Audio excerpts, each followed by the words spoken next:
Today on To The Point, we are finishing up 2019 with a big show just for you. Welcome to Popcorn Talk, featuring movie discussion, news, and interviews. Popcorn Talk. We talk movie. Welcome on into The Point with Kristen Burt, and I have to say I am so excited about today because it is our 150th episode of To The Point, so we're going out big. And what we are doing here with Dance Network and Popcorn Talk is presenting someone you have never seen here before on the show, but I've gotten to see her dance this week. It was fantastic.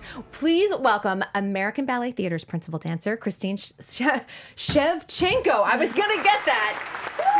Welcome. I know. Thank you. So good to see you. It's great to see you. I am so glad you are here. I've seen you a couple of times this week performing and on the red carpet. Yes. There's been lots of events. Lots of events. Happening. I know, but your big weekend is actually coming up, isn't it? It's coming up. Yes. So my first performance of the Nutcracker with American Ballet Theatre is tomorrow at 7 p.m.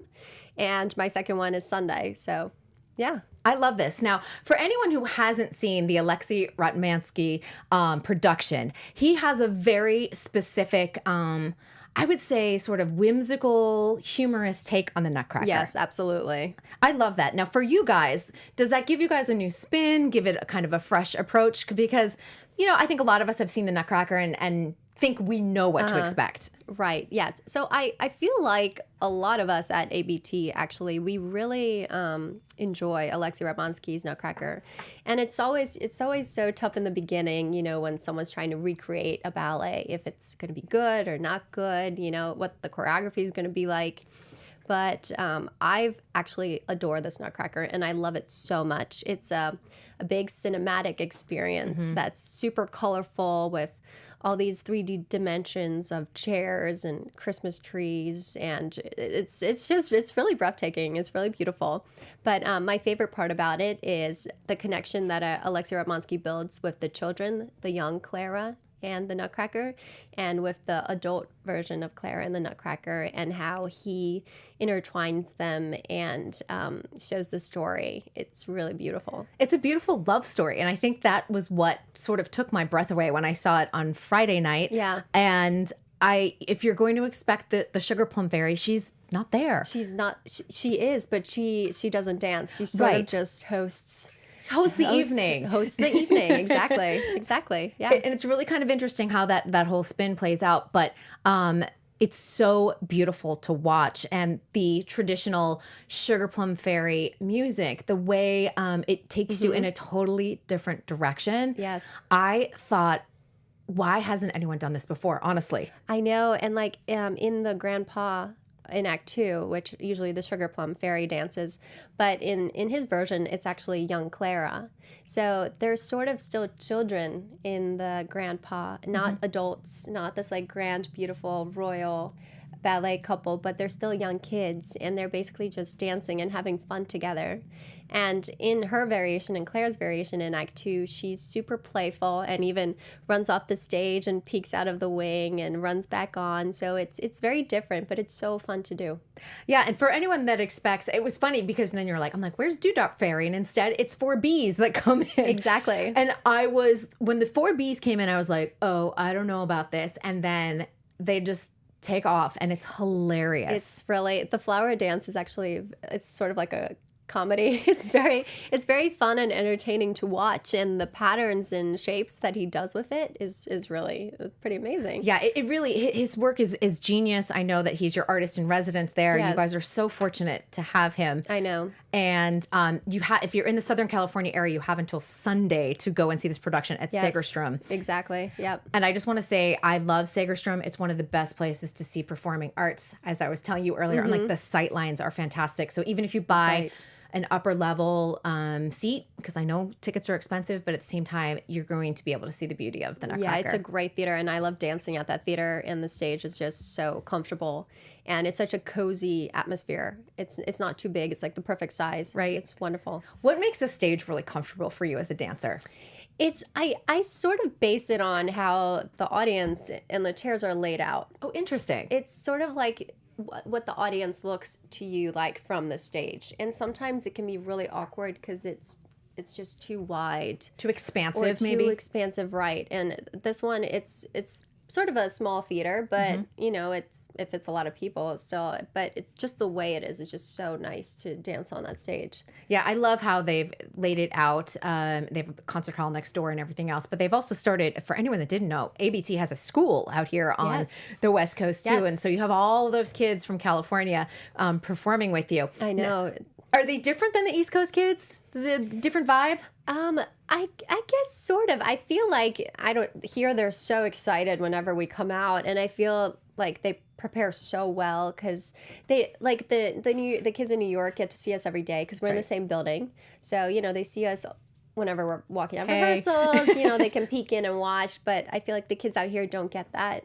You know they don't get that experience, and whatever opportunity we have to come out here, they take so seriously and they just prepare so well. And I mean, they're beyond excited whenever we dance. I had I spent Friday before the show with a couple of the principal kids and one of the Paula Chanels and the baby mouse, the little mouse. And they were thrilled. I mean, they were saying, we look up to all of the principals. It's so exciting when they're here. They're really cute. So it was just fun to see them. And they were so excited that it was opening night and all their family and friends were there. Cute. Yeah. Yes, I know. I love them all. I love all the kids out here. They're amazing. And they work so hard and they do such a great job. So you know, it's great. Yeah, it's a kind of a fun part of the Nutcracker, you know, because you get to see it through their eyes. Yes, I know. And I mean, I was in the same position when I was little because I did Nutcracker with Pennsylvania Ballet when I was at the Rock School.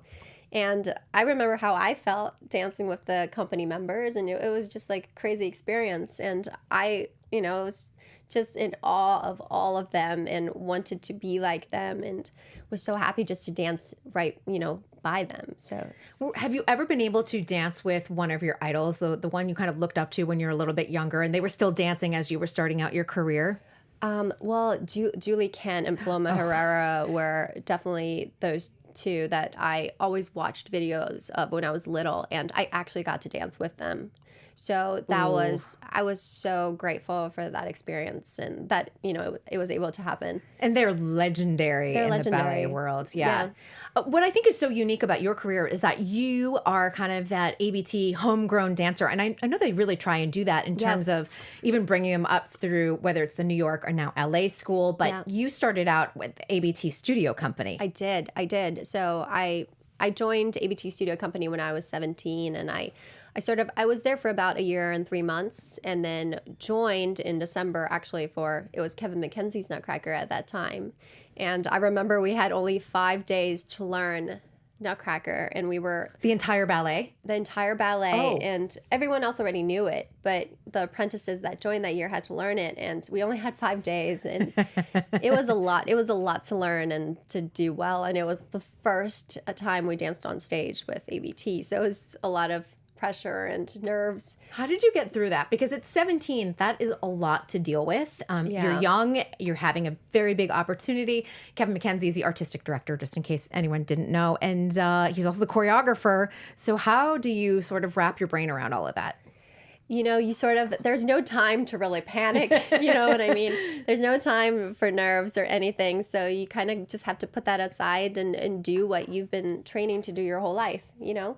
And make it happen. I feel like when people get in their head and start doubting themselves, you know, and start bringing themselves down is when it gets hard. But you just and it starts to show in your dancing, doesn't it? And it starts to show in the dancing, right.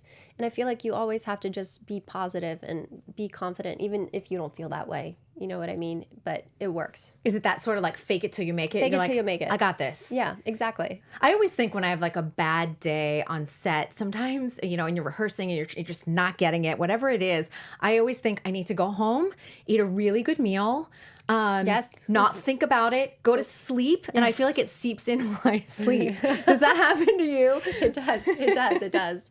I mean, yeah, everybody has bad days, you know, but you can't take it like too deep inside. You know, you just got to brush it off and keep doing what you're doing. Yeah, and your rise to the ranks has been, this is pretty impressive because after you did time as an apprentice, it was very short for you. You were in corps de ballet within, 6 months, maybe? Well, yeah, the apprentice I was 6 months, and then I got into the corps after that. And then in the corps, I was actually there for some time. But I was doing soloist and principal parts While you were in while corps. I was in the corps. Talk about how important it is to sort of soak up everything that you're doing in corps, because it's one of the hardest jobs out there. You're dancing almost every night, which is really is. good, but it's also really challenging. Yeah, it's underrated. I feel like people don't really know how hard it is to dance in the corps, and having gone through it, now I feel for those girls. Whenever I'm on stage and I'm doing a principal role, I know what it feels like. I know what it feels like for them to be standing there on the side, and it was an eye-opening experience for me. And you were there, what, maybe about 6 years in total?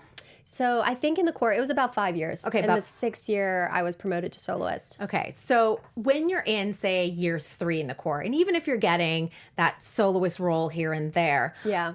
is there a time you sometimes feel stuck? Because some people never get out of corps de ballet. Yes, that definitely happened to me, and it was probably around year 3.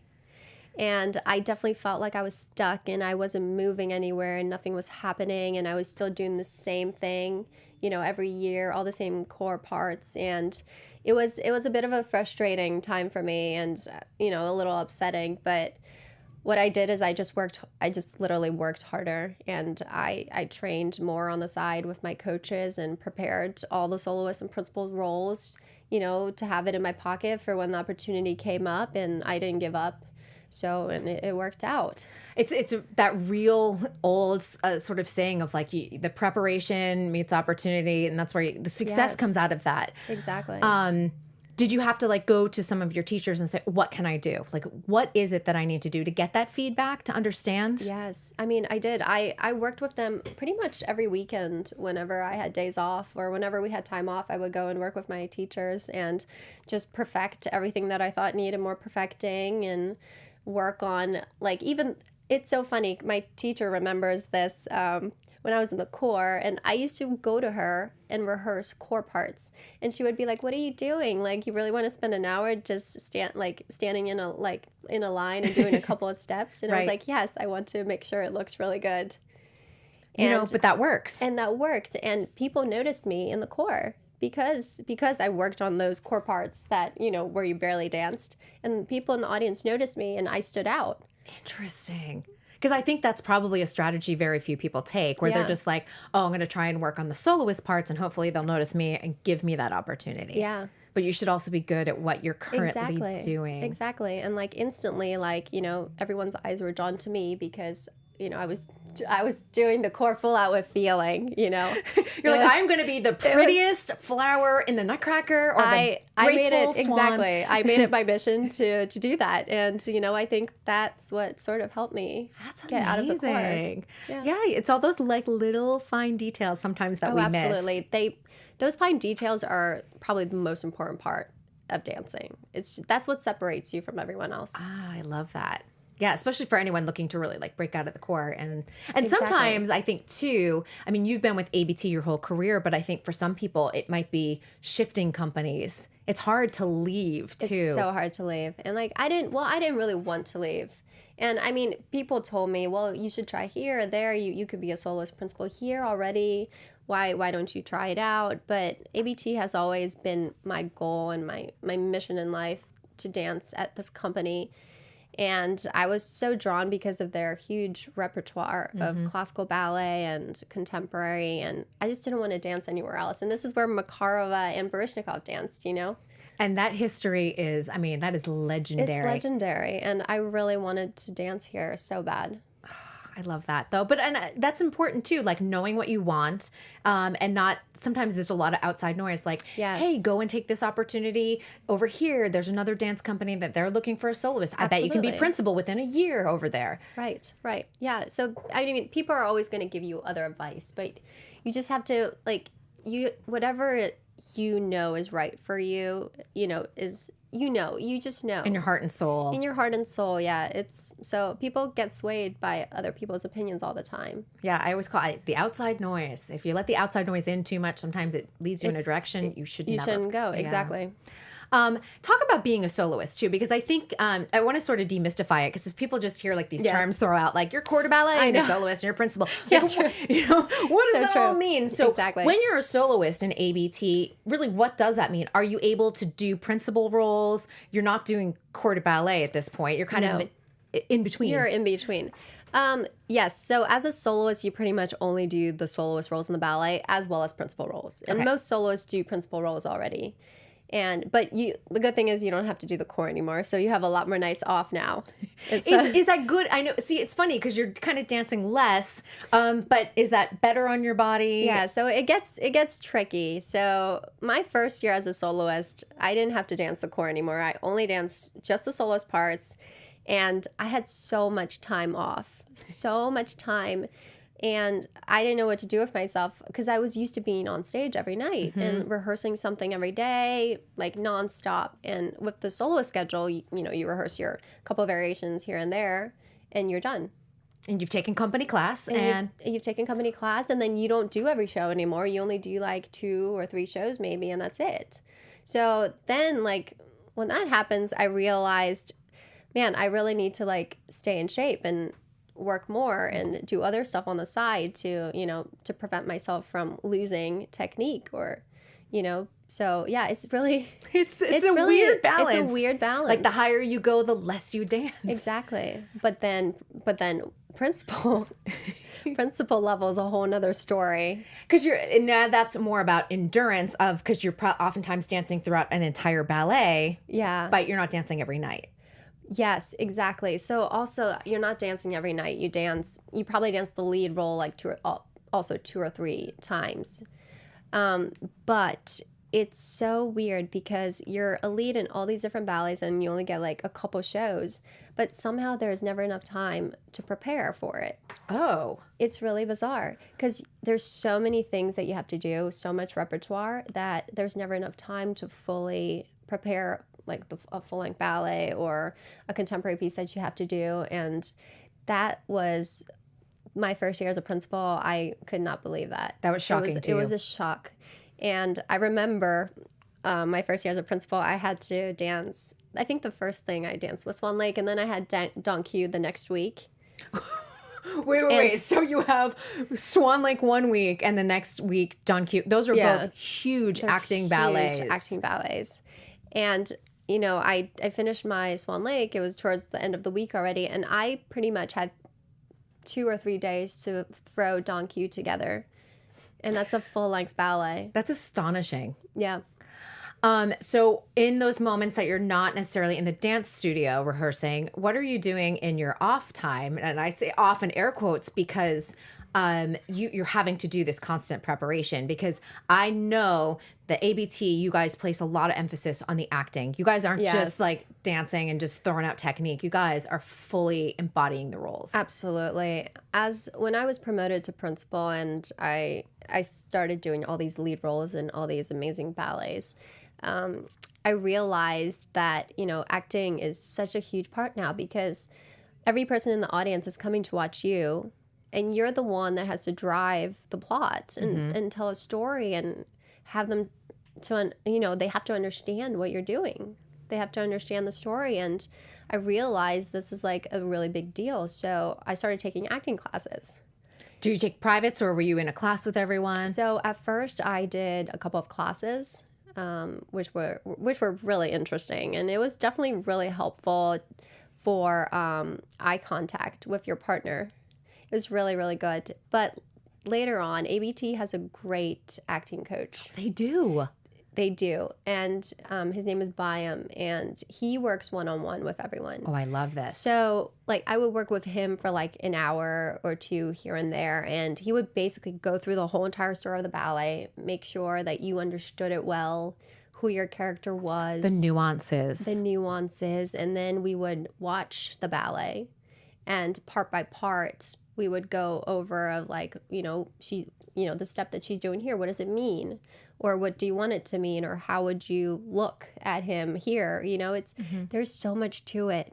There's so much. And that's what makes the audience feel, though. And that's what I have to say. That's what I loved about watching the Nutcracker, because I usually am just like, yay, like the whole time this is fun. But there were moments that I was like, I'm so touched emotionally by this in a different way. That's not just like a happy, joyous party scene thing. There were moments of, romance and a little bit of sadness and that really shows in your work at ABT as a company. I think that's really important. Yeah, it's actually my favorite part about dancing right now is probably the acting. Ooh. The acting of it. Just because I banged out my technique from like a very young age, and it was always about technique and how clean you dance and all the, all that stuff. But now I really, really love doing the acting part of dance. Well, if you talk to anyone, I think that especially, I know teachers are trying to get this into kids' head. Like you can have the most amazing technique and the audience will feel nothing if you're not giving, from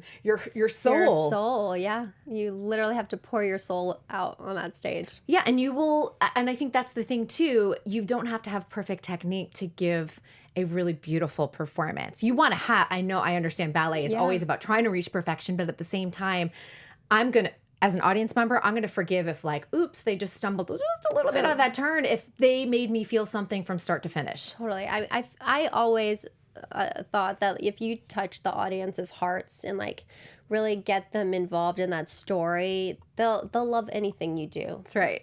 As long as you really get them involved in what you're doing.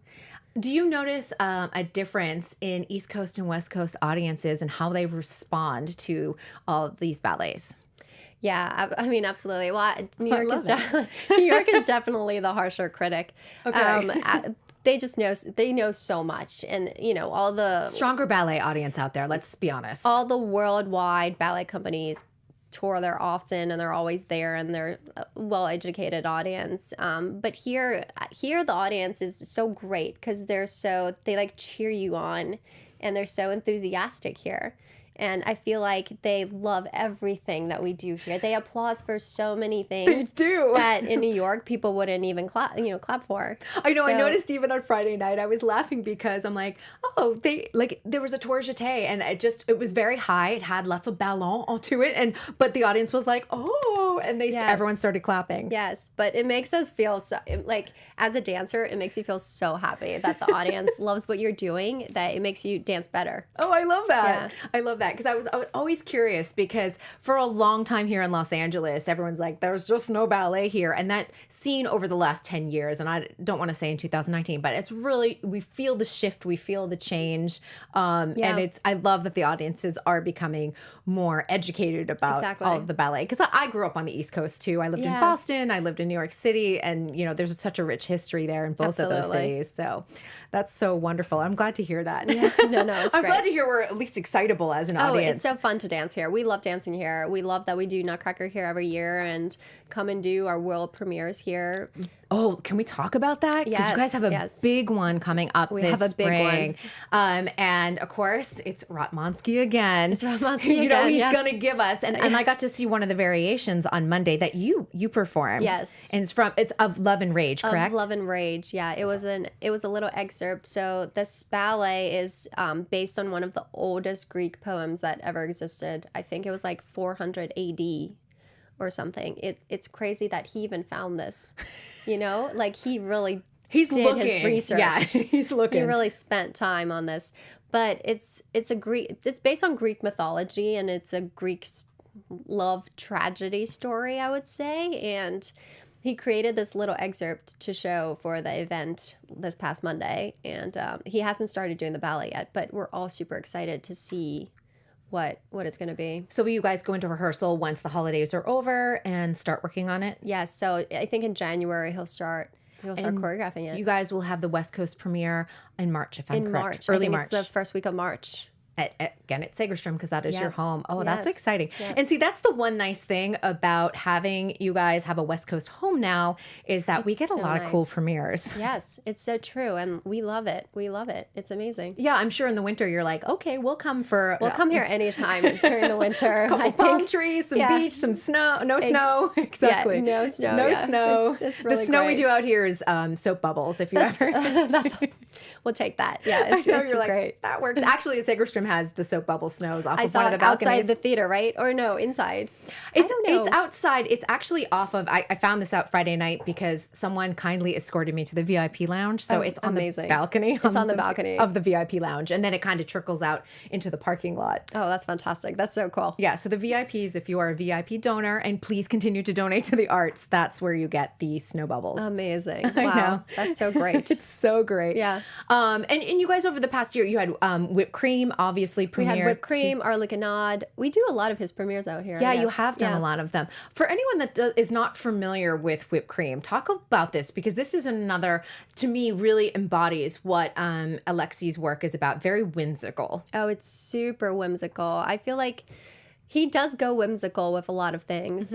But whipped cream, it's, oh my gosh, it's over the top, but it's so fun. And there's so many costumes that are, I don't know, there's the coffee, the tea, the different cookies. There's a dance when there's like a bunch of guys and they're different cookies.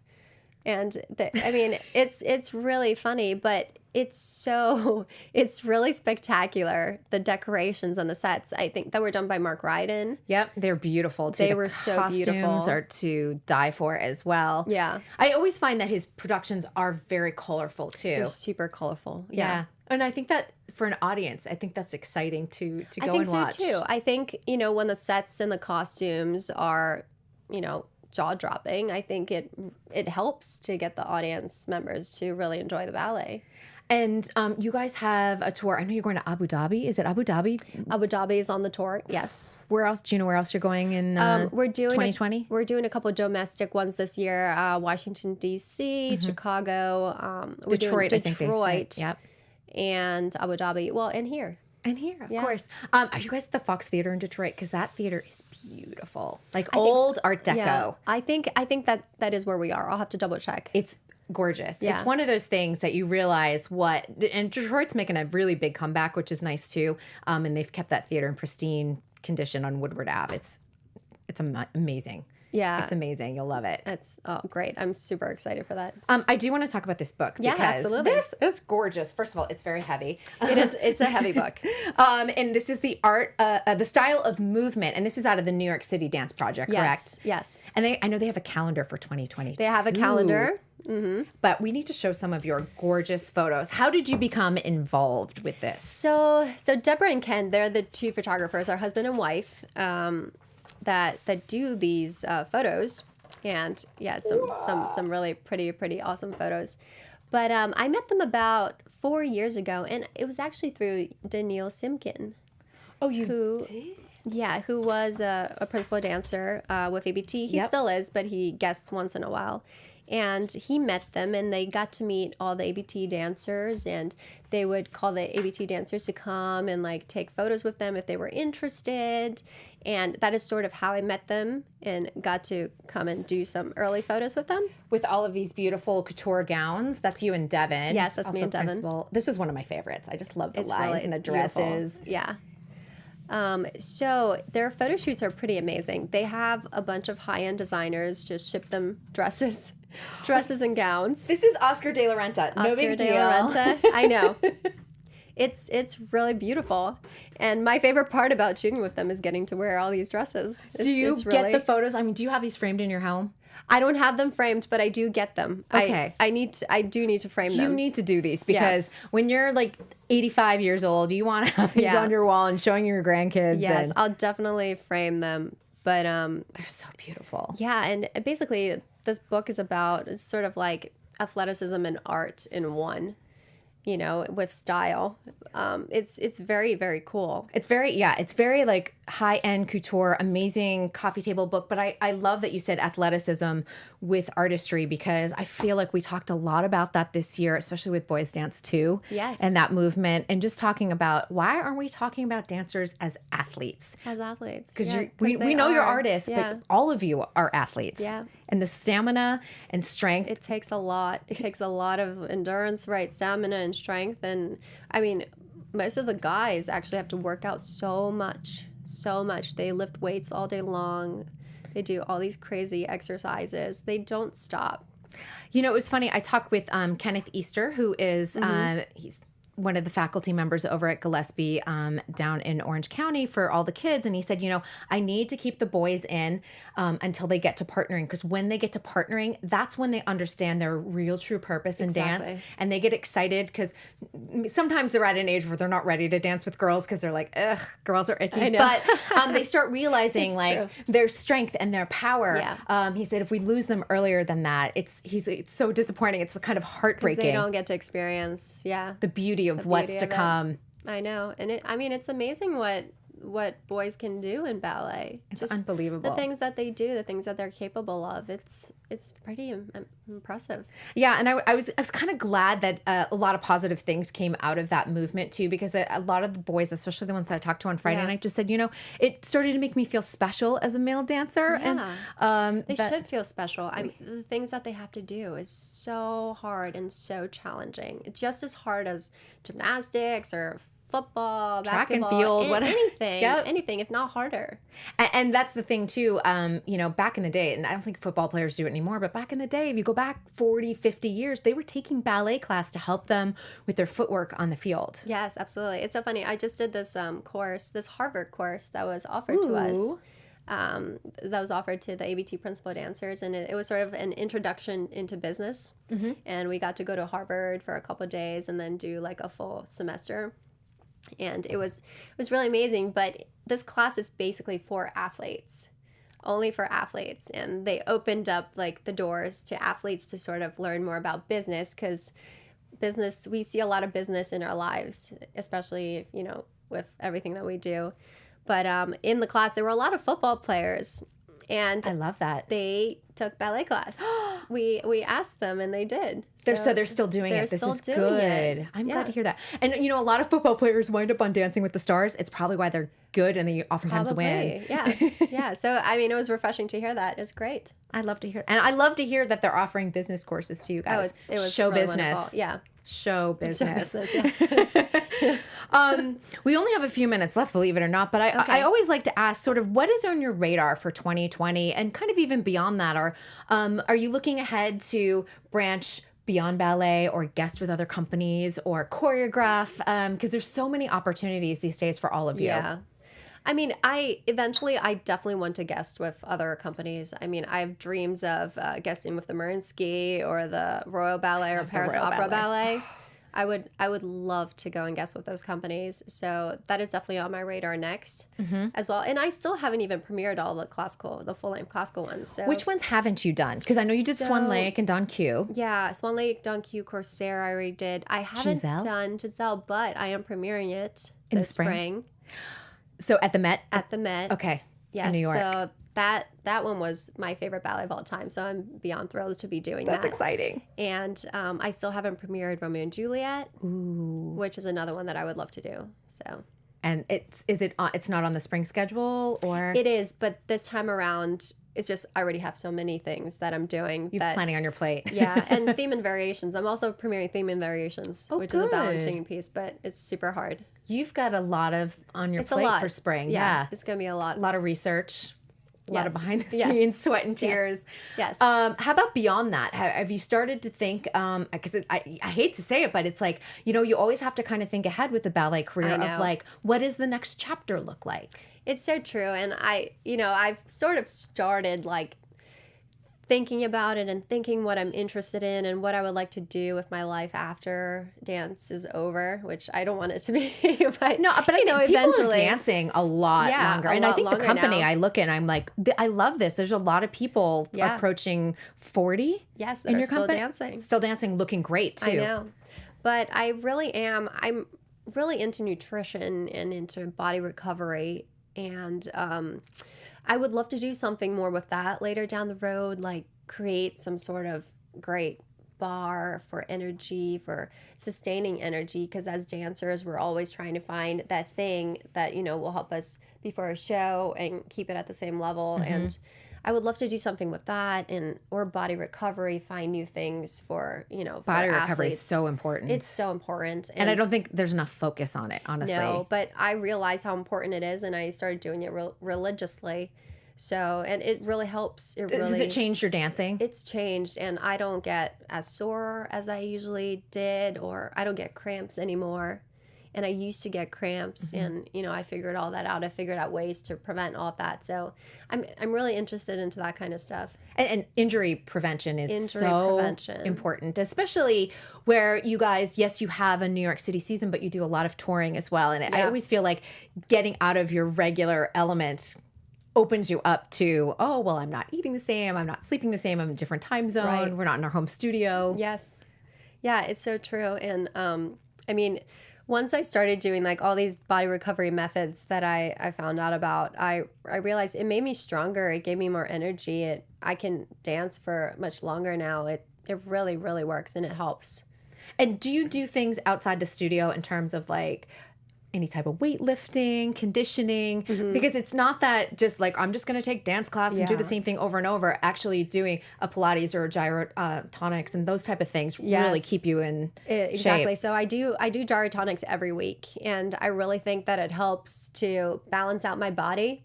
It really helps to align your body and to center yourself in a way, because I feel like with all these new ballets and contemporary pieces that we always have to do, you always get like your body gets so like twisted and just completely off balance. And gyrotonic is so great to realign everything.